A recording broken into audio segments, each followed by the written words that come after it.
All right, and we are back here on the GSMC Football Podcast. And for the final part of the show, we're going to now get into ranking my top 5 teams after Week 13 in the NFL. So let's get into that. It's an interesting list. It's definitely a little bit different. There's a team that is not on there for the first time pretty much all year since I've been doing the rankings. So let's get into it. So at number 5, we have the Pittsburgh Steelers. What an offensive showing by them on Sunday. Now, you're going to sit there and roll your eyes and be like, well, look at the defense they went up against. I understand that. But, again, I think I did not expect 44 points. Now, they didn't offensively, they didn't score all those points. He had a defensive touchdown. But still, I mean, Russell Wilson had over 400 yards passing. The running game was working. Pat Freiermuth had a touchdown. George Pickens, Calvin Austin. The Steelers' offense looked really good. Now, they got torched by Joe Burrow, but, the Bengals have one of the worst defenses in the NFL, but they have one of the best offenses in the NFL. So, and the Steelers have had problems with the Bengals in the past. But the last 2 meetings, the last 3 meetings, the Steelers have won all of them. Now, that last year was because Joe Burrow was hurt, but you know what? Give them credit. The Steelers, have kind of owned the Bengals recently.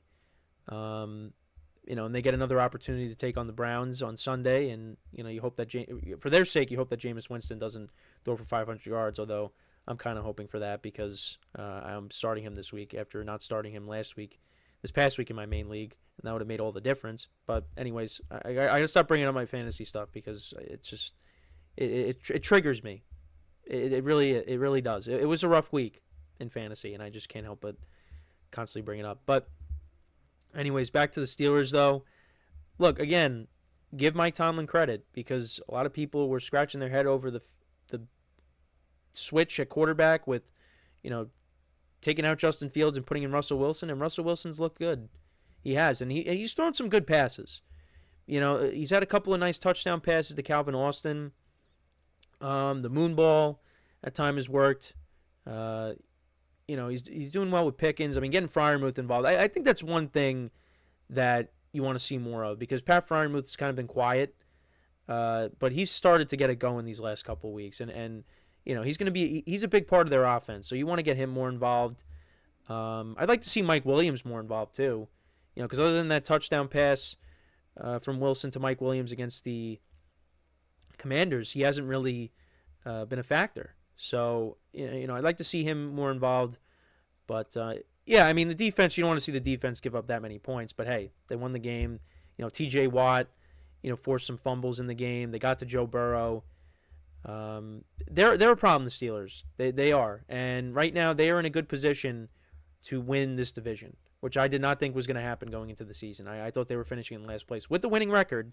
But I did not think that they would be like this at week 14 now we're in, and they're leading the division.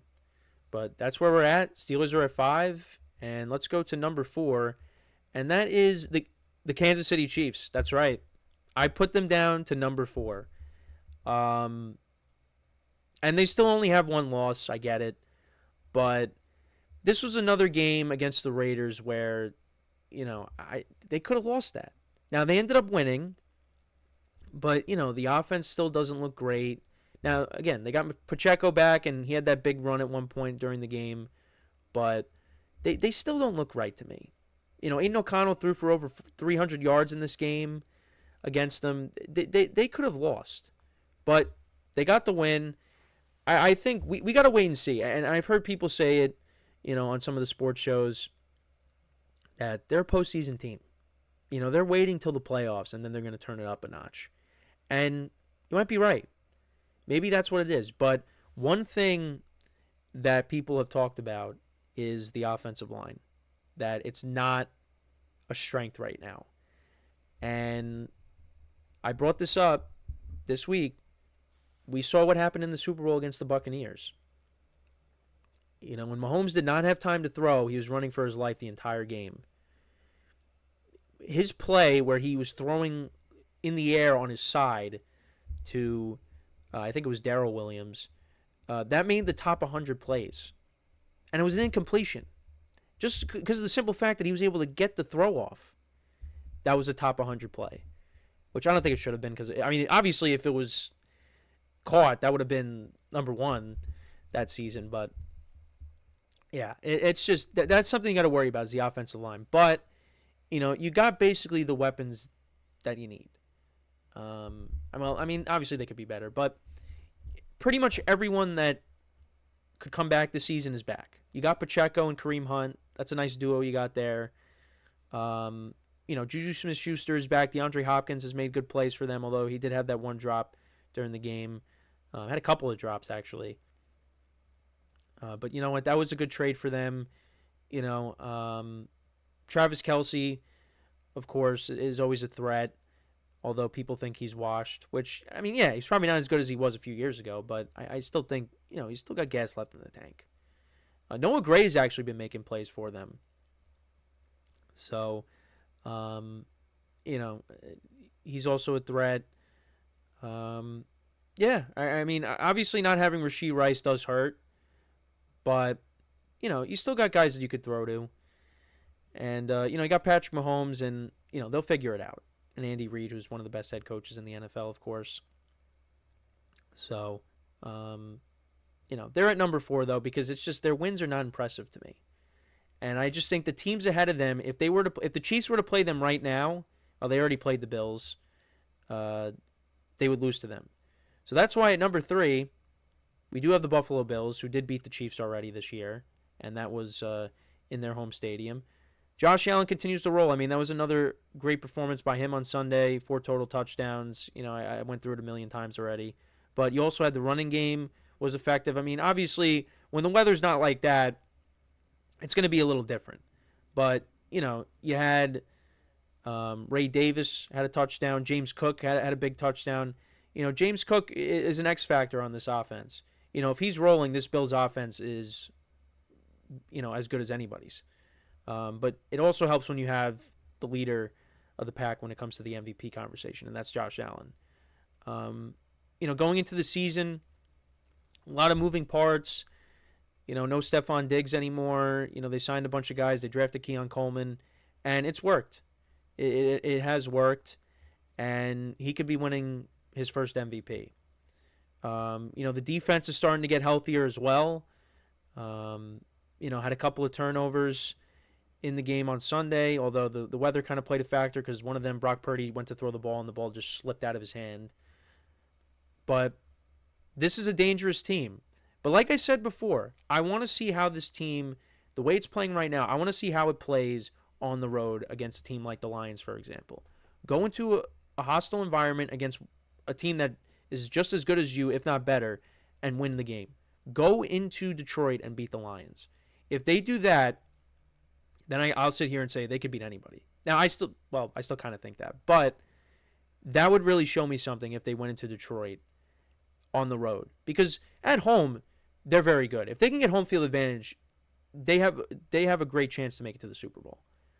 But if they got to go on the road and play, the Chiefs, I mean, I had this conversation before, but, if they got to go on the road against some of these better teams, it's going to be tough. It's going to be tough. But right now, I mean, they're the 2 seed. So really, the only way they're going to be going on the road is if they're playing the Chiefs in the AFC Championship game. But they could still pass them. I think there is another loss in the Chiefs' future. But then again, I also think there might be another loss in the Bills' future. We'll see. But they're playing really good right now. Like I said, they're getting healthier. I got them at 3. At number 2, I have the Philadelphia Eagles. That's right. They have been impressing me. Now, a little bit different of a style compared to the Bills. Jalen Hurts is not in the MVP conversation, but they're playing really good defense. They're running the football, kind of like how they did. Well, I mean, honestly, this might be the best iteration of the Eagles running game because Saquon Barkley is having an historic season, and we talked about him before. Because in 2022 you had Miles Sanders and Boston Scott and Gainwell. You still have Gainwell on the team. But Saquon Barkley is a difference maker. Last year they ran the football okay with Swift, but, I mean, Saquon's one of the best running backs in the NFL. And running behind that offensive line, the Eagles have kind of found that recipe. And their defense has gotten into a rhythm. Um, they're a really good team. That win against the Ravens was very impressive because the Ravens have a high-powered offense, and that was in Baltimore. That was on the road. They were trailing in the game, and it didn't faze them.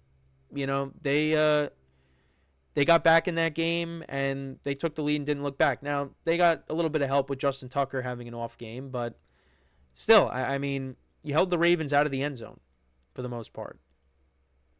I really liked what I saw out of the Eagles on Sunday. This is a very good team. This team, the team that's at number one, is in trouble because I think if the Eagles right now, I think the way the Lions are and the way the Eagles are at the moment, Lions are banged up. I think the Eagles might beat them. And I said this going into the year. Now, early on, I was like, oh, the Eagles don't look good at all.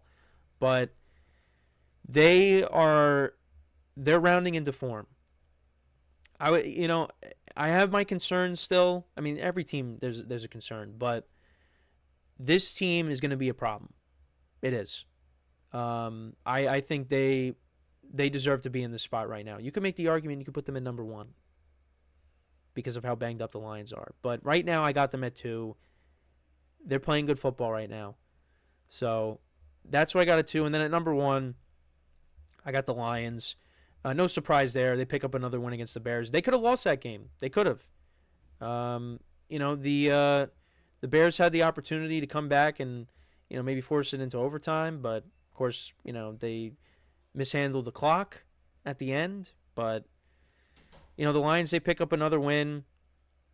This is the best team in football right now, and hopefully they can get healthier on defense because at some point these injuries are really going to hurt you. And, they just keep winning games. Now, they got a very tough game on Sunday against the Packers. Tomorrow against the Packers.